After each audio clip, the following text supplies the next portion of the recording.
Hola, ¿qué tal? Muy buenos días, tardes, noches tengan todos ustedes. Aquí continuamos en nuestro canal Didáctica AMIR, su canal de estudio para el examen de admisión, promoción, horas adicionales. Este video coincide con un descanso que tuvimos, espero lo hayan disfrutado. Vamos a hablar acerca de el libro Cómo aprenden los niños de Dorothy Cohen. Ya les he comentado que este canal no solamente es para el estudio del examen de la SEP, sino que incluye otras series, entre ellas grandes maestros de América Latina. Muchísimas gracias por ver este canal, ya somos más de 2300 suscriptores y vamos aumentando gracias a su preferencia. Le invito a ver la serie La Educación en México, es una serie original del canal 11, está muy buena, cada video dura como media hora, pudiera ver uno de estos videos a la semana. ¿Qué le parece? Es algo de cultura general para todas, para todos nosotros. Les recuerdo que ya terminamos el dominio 1 de la serie de estudio para el examen SEP. Fueron en total 17 videos del dominio 1. Si no los ha visto, le invito a que lo cheque. Y el día de hoy empezamos el dominio 2, que serían 18 videos. Ya sabe que tenemos las guías para el examen de admisión. Si no las ha descargado, le invito a que lo haga. En este canal las estamos desglosando de poquito en poquito. Hay otras series más. La serie de la REP, el Plan 2011, que no está de más checar los diferentes principios pedagógicos, los campos formativos, competencias para la vida, etc. Seguimos estudiando el perfil profesional docente. Ahora sí, iniciamos el dominio 2, una maestra o un maestro que conoce a sus alumnos para brindarles una atención educativa con inclusión, equidad y excelencia. Van a ser 3 criterios, 12 indicadores en total, pero lo voy a desglosar en 18 videos para darles la atención debida. El día de hoy vamos a comenzar con el primer criterio. Conoce a sus alumnos para desarrollar su quehacer docente de forma pertinente y contextualizada.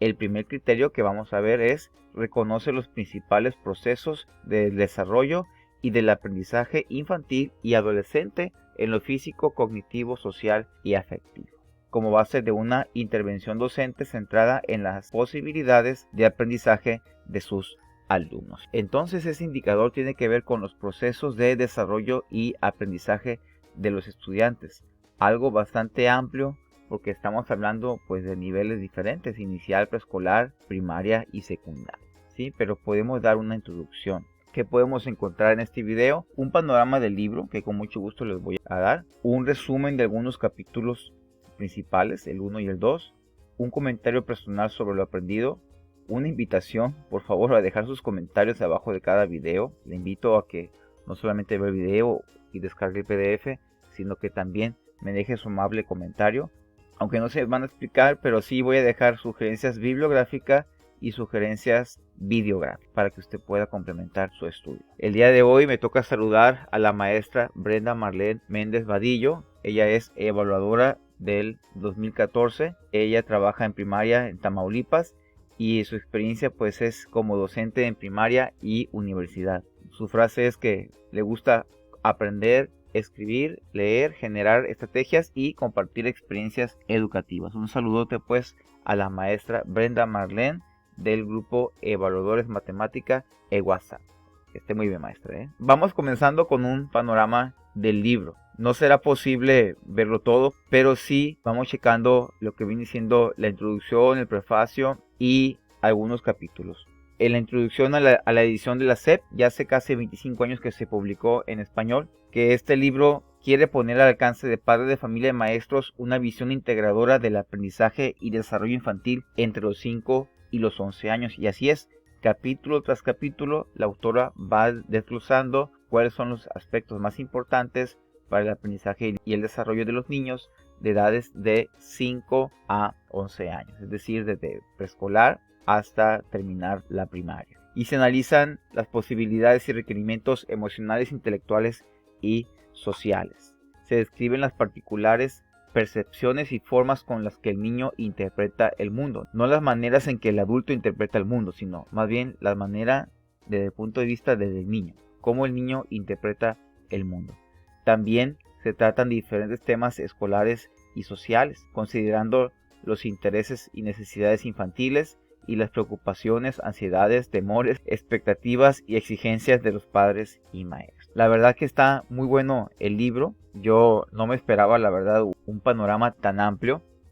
Se revisa la responsabilidad que comparten la familia y la escuela en el desarrollo y la educación de los niños. ¿Para quién va dirigido este libro? Bueno, pues para maestras, maestros de preescolar, primaria y estudiantes normalistas. Seguramente las y los docentes de educación inicial también lo encontrarán interesante. Para aquellos docentes como su servidor, que es de educación secundaria, de todas maneras habrá capítulos que van a captar su interés, como los que vamos a hablar el día de hoy y otros más que les dejaré de tarea.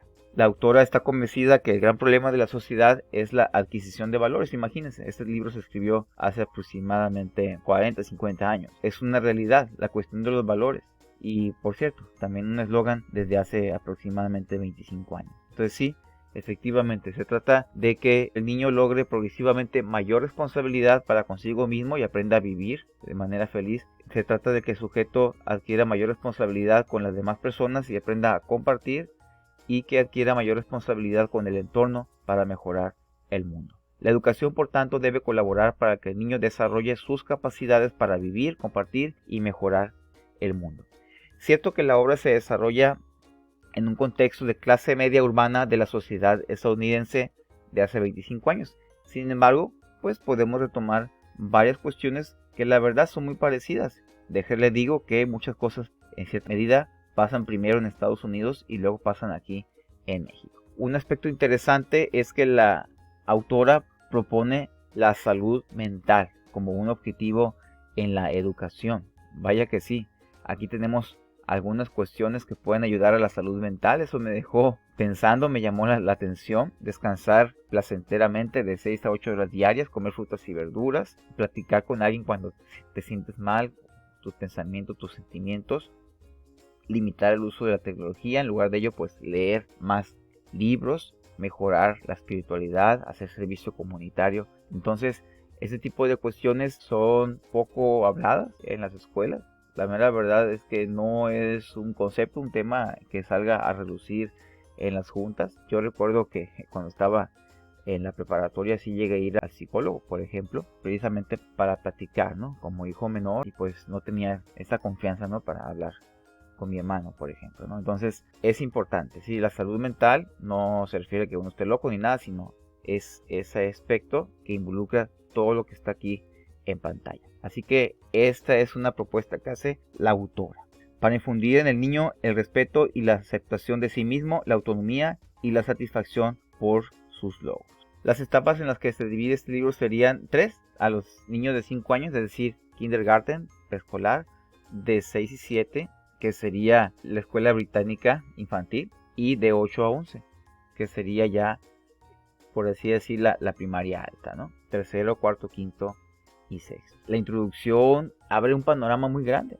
Por ejemplo, dice, en lugar de la interpretación que hacen los adultos de los niños, explica los progresos y actitudes infantiles con base en la percepción particular que eso tiene en el mundo. Les dejo una liga para un video corto de unos cuantos minutos de José Antonio Fernández Bravo, quien es un pedagogo allá en España y su especialidad son las matemáticas, y de manera anecdótica, de manera muy agradable, muy amena, nos comenta cómo los niños a él le han enseñado absolutamente todo. Cómo a veces llevamos una clase preparada y los niños salen con sus intervenciones, con sus preguntas que nosotros debemos atender. Le invito a que lo cheque. Si bien la autora distingue como motivo de análisis los aspectos emocional, físico e intelectual, en realidad pues estos aspectos están presentes de manera integral. No es que realmente se puedan separar. En el libro se incluyen temas correspondientes a áreas de contenido escolar y sí, viene lo que es algunos capítulos sobre lectura, escritura, matemáticas, y también están entreverados cuestiones sobre ciencias naturales sociales, música, teatro y movimiento. Pero también la autora habla de temas de relevancia social como el sexo, la televisión, la drogadicción y la discriminación en sus distintas expresiones. Entonces yo me quedé sorprendidísimo porque no esperaba yo un texto tan completo, tan profundo, tan variado. Es decir, no es un texto tan académico como uno pudiera pensar, sino que es una lectura bastante agradable. También la autora critica la búsqueda indiscriminada de innovaciones en la enseñanza. No se trata pues de innovar por innovar, sino de que realmente las innovaciones hagan un cambio profundo en lo que es la escuela. Y esto no va a ser posible sin los maestros, entre otras cuestiones. Como hemos comentado, pues un aspecto muy importante es el desarrollo emocional, el cual tiene un efecto más determinante en la vida del niño que el aprovechamiento escolar. Y la autora también invita a mantener vivo y entusiasta el deseo y el interés por descubrir por parte de los niños y no llevarles lecciones mecanizadas, memorísticas, con ejercicios repetitivos solamente y donde no haya ningún diálogo o debate entre estudiantes o estudiante maestro. Y sigue la autora comentándonos cuestiones como por ejemplo considerar el conflicto y darle un lugar importante y necesario en la construcción de la identidad individual y de grupo. Eso me hizo recordar las aportaciones de Pablo Cascón, dejarse de cosas como sanciones, juicios y simplemente los adultos dictan lo que va a pasar, las reglas, las normas y las consecuencias, pero dar pie a prevenir los conflictos, negociar, ayuda entre iguales y la mediación. Esta es la pura introducción por parte de la SEP.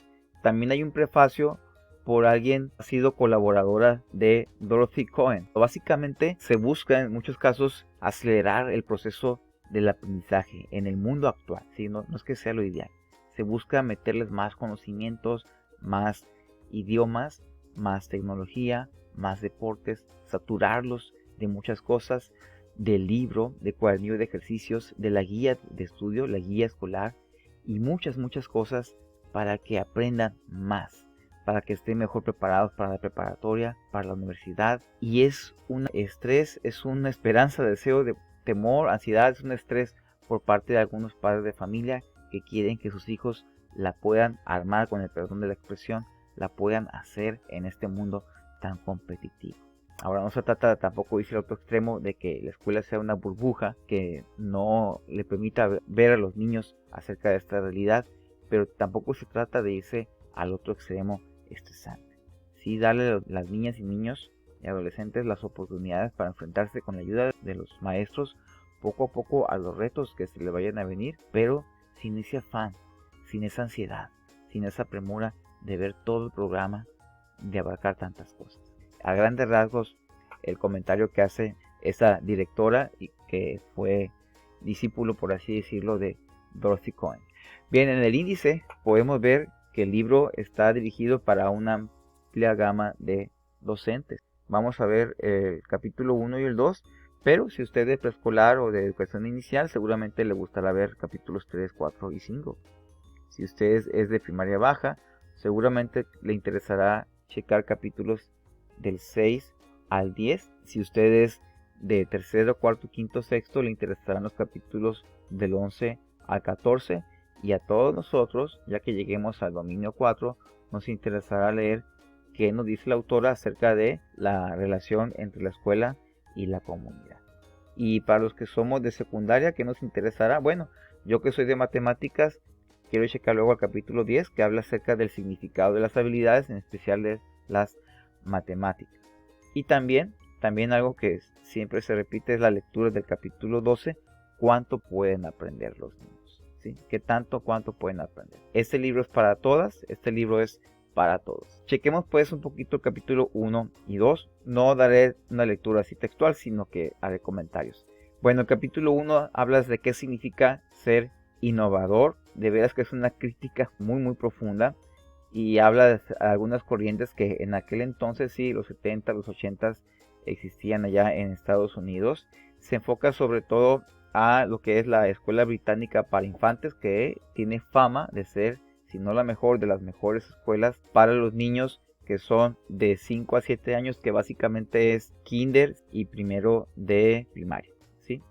Ya ven que cada país, cada región tiene su diferente manera de clasificar la educación, ¿verdad? Pero es muy famosa la escuela británica para infantes, pero tienen principios y además tienen lo que es autonomía en el centro escolar para tomar sus propias decisiones, es decir, tienen juntas de consejo en las cuales intercambian ideas y buscan resolver las cuestiones. No hay una cuestión de imposición vertical, sino que cada centro tiene cierta independencia. En fin, es una cultura, son unos principios que no se trata solamente de tener por ahí un gama de materiales o algo por el estilo. Este modelo de la escuela británica ha sido muy exitoso, es un ejemplo a seguir, y pues en aquel entonces lo querían seguir allá en Estados Unidos. Pero hay que diferenciar entre algo exitoso y solamente una respuesta rápida, una solución rápida o una moda. Y es lo que critica la autora. Estaría bien tomar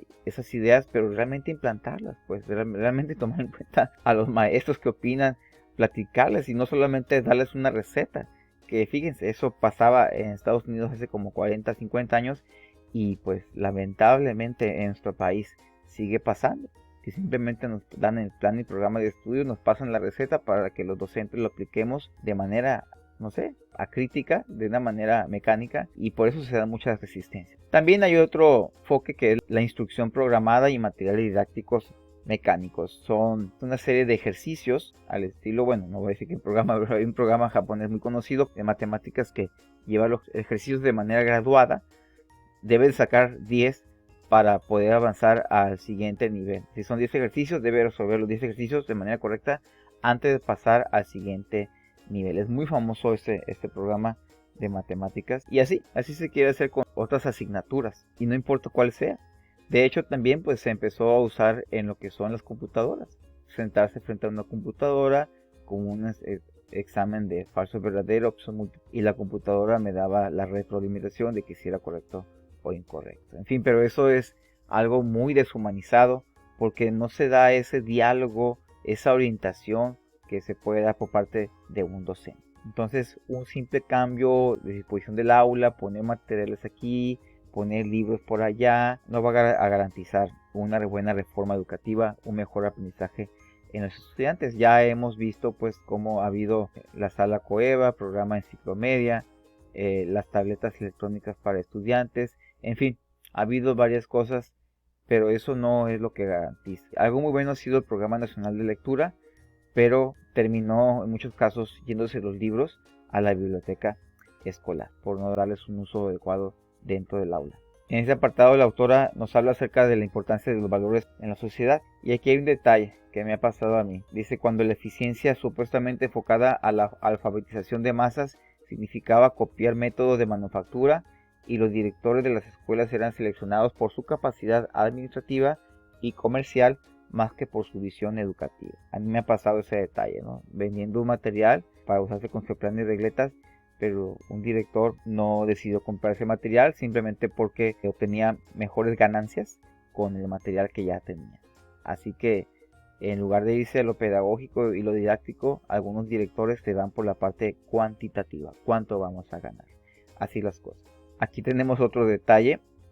Cuando se quiere homogeneizar a los grupos, algo curioso es que, por ejemplo, si agrupamos a los niños por coeficiente intelectual, en aquel entonces, los más sobresalientes, los menos sobresalientes, los regulares, por así llamarlos, dentro de cada uno de los grupos, otra vez iba a surgir un grupo alto, mediano y bajo. Eso tiene que ver con la curva normal, así se llama la curva normal en estadística y probabilidad. Siempre va a haber un sector superior, un sector inferior y un sector en el medio. Con todo respeto, ¿verdad? Siempre va a haber alto, bajo y medio o promedio. Y aquí dice que cuanto mayor rezago, por así llamarlo, sí, perdón por las expresiones, no tiene ningún interés de discriminar a nadie, así vienen en la lectura, sí. Seguramente la traducción no es la adecuada. Entonces, cuando más rezago hay, más variados fueron los problemas que surgieron. Interesante. Eso me hace recordar lo que hemos estudiado. La diversidad es una característica inherente a la naturaleza humana. Y en estadística y probabilidad también.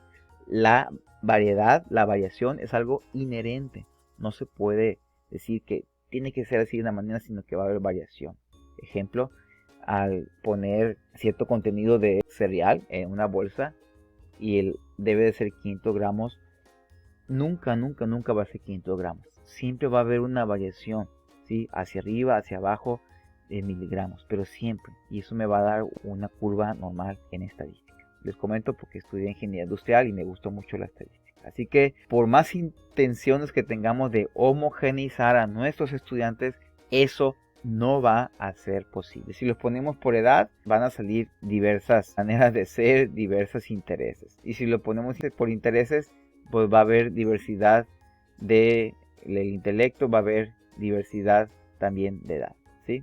no se puede homogeneizar. Interesante. Aquí la autora nos comenta que ha habido diferentes propuestas para mejorar la enseñanza. A mí también me ha pasado. Por ejemplo, en un colegio A, todos los que eran buenos en matemáticas iban a un grupo y todos los que tenían dificultades o rezago en matemáticas se iban a otro grupo. También en otro colegio, un colegio S, se desea poner, por ejemplo, maestro de matemáticas que va a dar clases a toda la primaria. ¿Sí? Cuando toque la clase de matemáticas, los estudiantes van a dejar a su maestra o maestro titular y se van a ir con ese docente de matemáticas, ciencias, que son las materias duras donde los estudiantes requieren reforzamiento. Hay diversidad de cosas que se han querido hacer, pero no es fácil romper con el hábito y la costumbre. Esos cambios de índole externo, esos cambios estructurales o administrativos, rara vez producen un cambio básico interno, ¿verdad? En la enseñanza.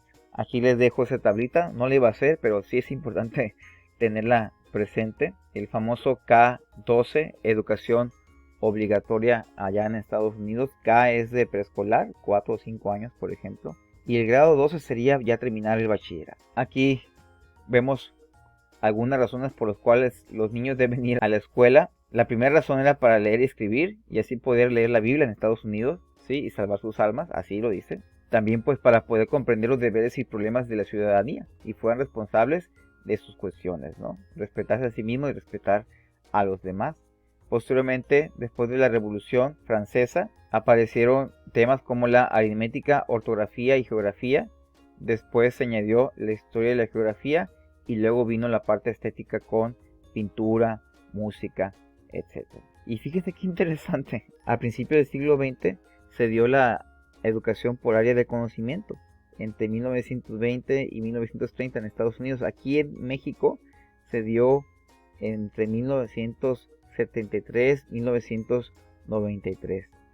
Pero pues no funcionó. Sí, no funcionó porque se requería de docentes que supiéramos hacer el vínculo, ¿no?, entre los diferentes conocimientos. Y muchas veces tenemos el conocimiento atomizado. El maestro de biología solamente sabe biología y no sabe física, por ejemplo. Sí sé de maestros que saben biología y química, pero no biología y física. Sí sé también de maestros que saben química y física, pero no biología. Tener un docente que sepa física, química y biología y que sepa hacer la integración de estos conocimientos en la clase, en los proyectos del área de ciencias naturales, es una pepita de oro, ¿no?, que pocas veces se encuentra. Entonces no terminó de convencer y no acabó por funcionar este proyecto, que en teoría está bien porque permite la transversalidad, permite el vincular diferentes asignaturas, pero pues habríamos que tener los maestros mayor amplitud en el conocimiento. No es fácil romper con el hábito y la costumbre.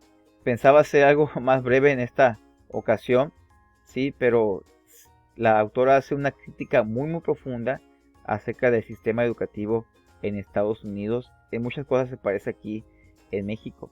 Incluso hasta llega a decir que en algunos cuadernillos dan las indicaciones. Por ejemplo, decir buenos días, niños. O sea, hasta eso, ¿sí? Saludar, pasar lista. Dan todas las indicaciones. Es una ofensa, es una grosería a nosotros como docentes que nos digan exactamente lo que tenemos que hacer. Es una barbaridad, la mera verdad.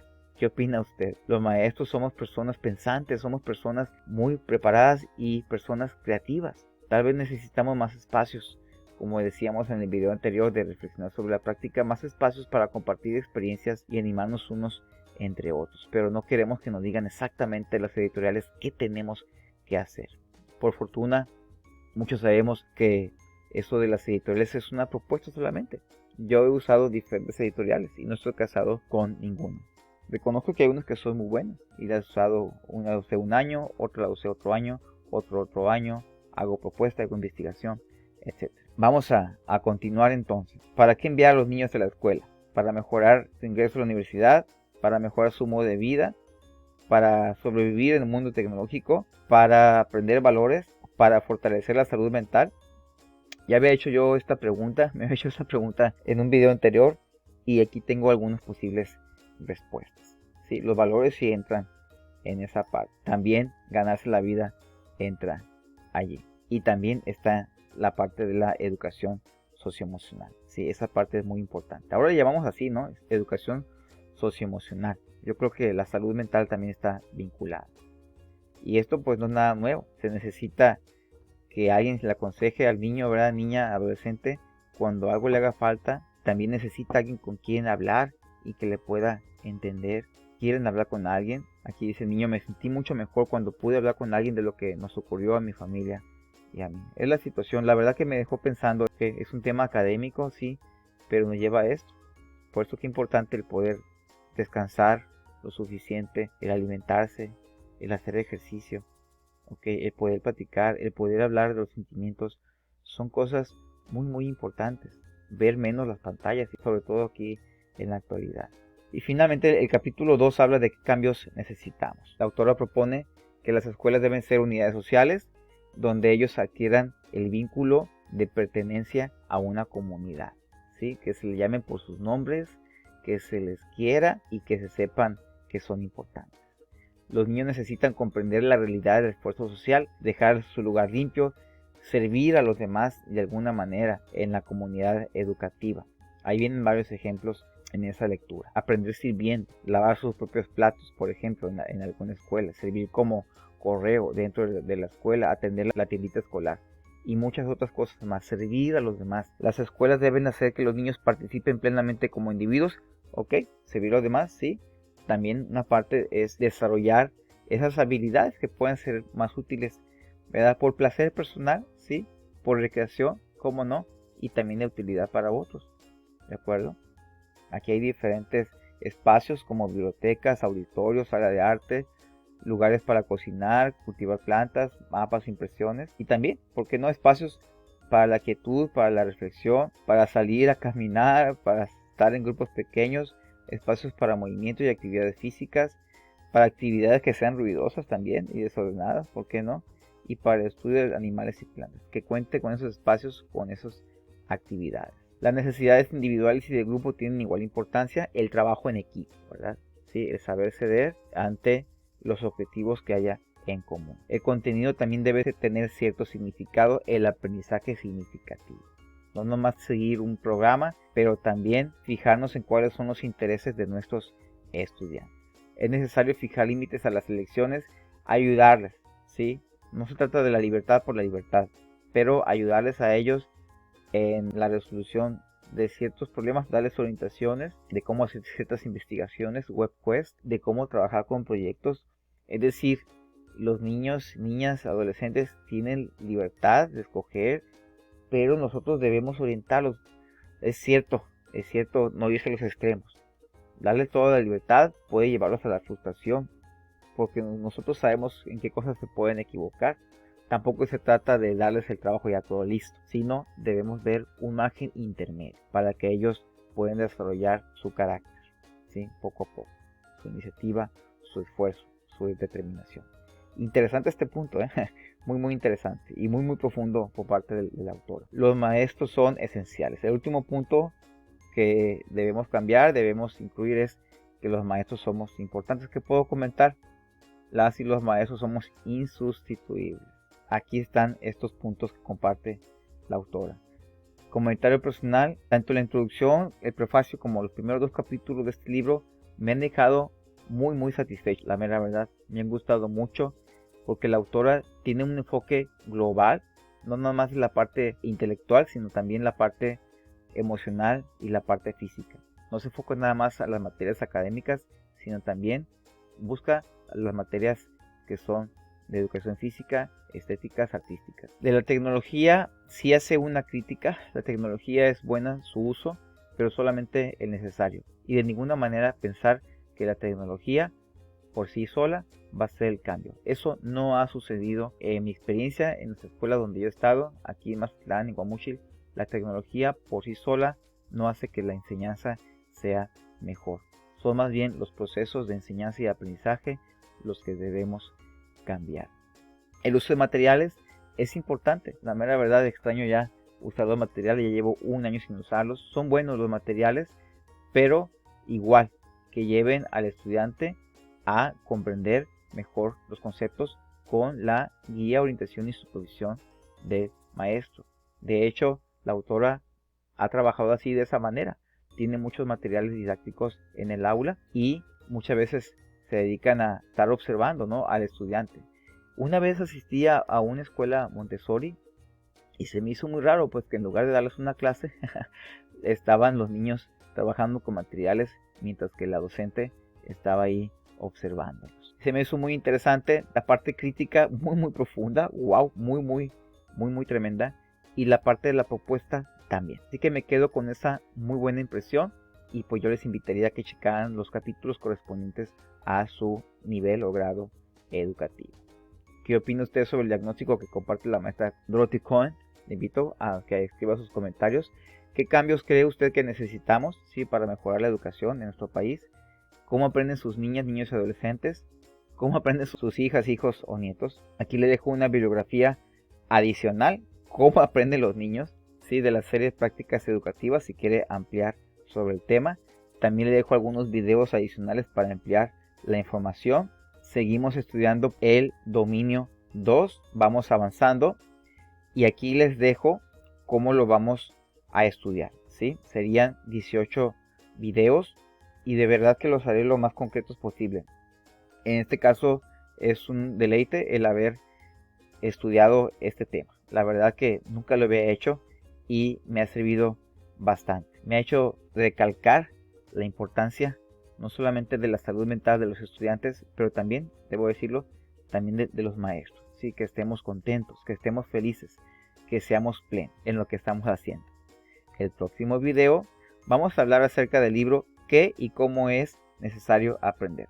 Bueno, se llama ¿Qué y cómo aprender? Pero en realidad debería decir ¿qué aprender y cómo es necesario que podamos aprender? También otro excelente libro que vamos a ir comentando para invitarlo a usted al estudio personal. Muchísimas gracias por ver este video, acompañarme al final del mismo. Si le gustó, sale y vale, suscríbase al canal, active la campanita, dale like al video y compártelo en todas sus redes sociales. Le invito, si no lo ha hecho, a suscribirse al canal y pues le agradezco que me acompañen. Ya llevamos 13 meses transmitiendo, más de 2.300 suscriptores y el compromiso es el mismo, ¿sí? Vamos adelante sin descuidar la felicidad personal, sin descuidar el descanso, el ejercicio, el tiempo en familia, el platicar de las cosas que son importantes. Espero que esto le haya gustado. Hasta la próxima.